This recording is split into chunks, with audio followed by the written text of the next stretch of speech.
Hello students, welcome back again in another videos.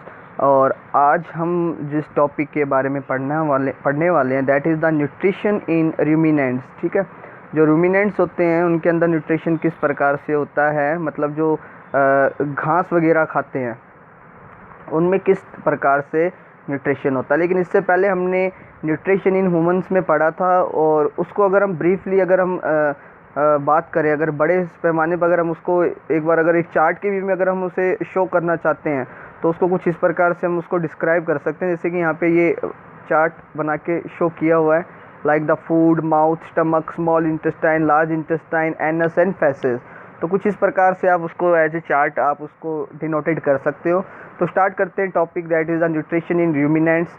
The grass-eating animals such as the cow, buffalo, horse, etc. swallow the half-chewed grass quickly and store in the part of their stomach called the rumen। तो जो मवेशी होते हैं, जो animal जो कि घास वगैरह खाते हैं, वो क्या करते हैं, वो आधी चबाई हुई घास को क्या कर लेते हैं, अपने पेट के, अपने स्टमक के एक हिस्से में, एक पार्ट में क्या कर लेते हैं, स्टोर कर लेते हैं, और उस पार्ट को रुमेन के नाम से जाना जाता है, इसलिए इनको रूमिनेंट्स बोलते हैं। आपने देखा होगा कि जो मवेशी या एनिमल जो घास वगैरह खाते हैं तो वो लगातार अपना जो माउथ होते हैं उसको चलाते रहते हैं, च्युइंग करते रहते हैं खाना खाने के बाद में भी।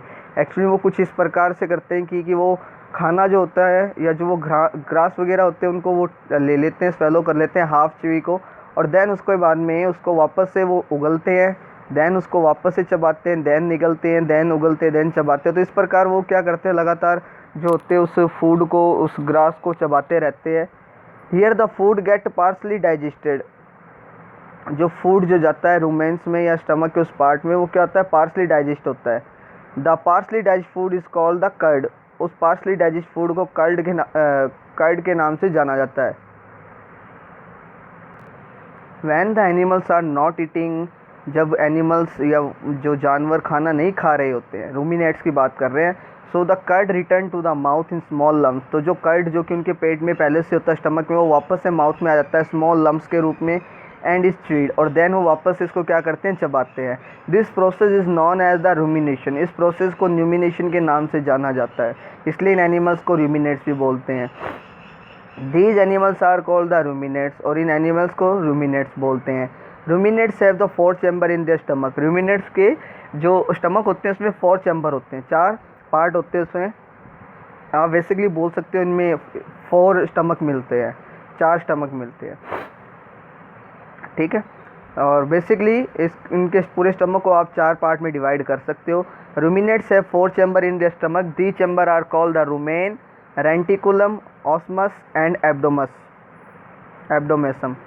ठीक है, 4 पार्ट है। फर्स्ट पार्ट को बोलते हैं रूमेन, सेकंड को रेटिकुलम, थर्ड को ऑम्सम, एंड लास्ट वाले को हम बोलते हैं एबोमेसम। ठीक है, नाउ स्टार्ट द रूमेन के बारे में हम पढ़ लेते हैं। This is the largest chamber of the stomach. It is mainly use for storing the food.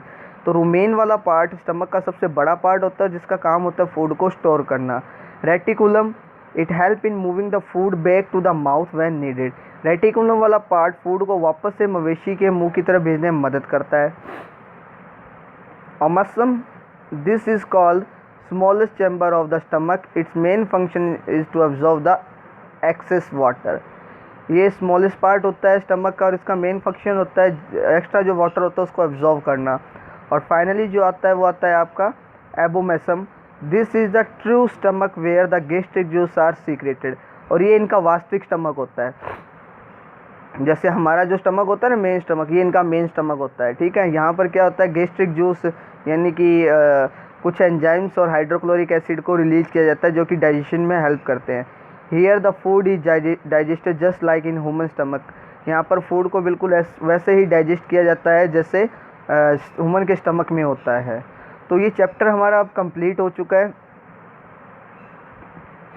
अब या नेक्स्ट जो हमारा जो वीडियो होगा उसमें हम नेक्स्ट चैप्टर के बारे में डिस्कस करेंगे, या फिर हम इसके क्वेश्चन आंसर करने के बारे में सोचेंगे। So thank you, watch the video.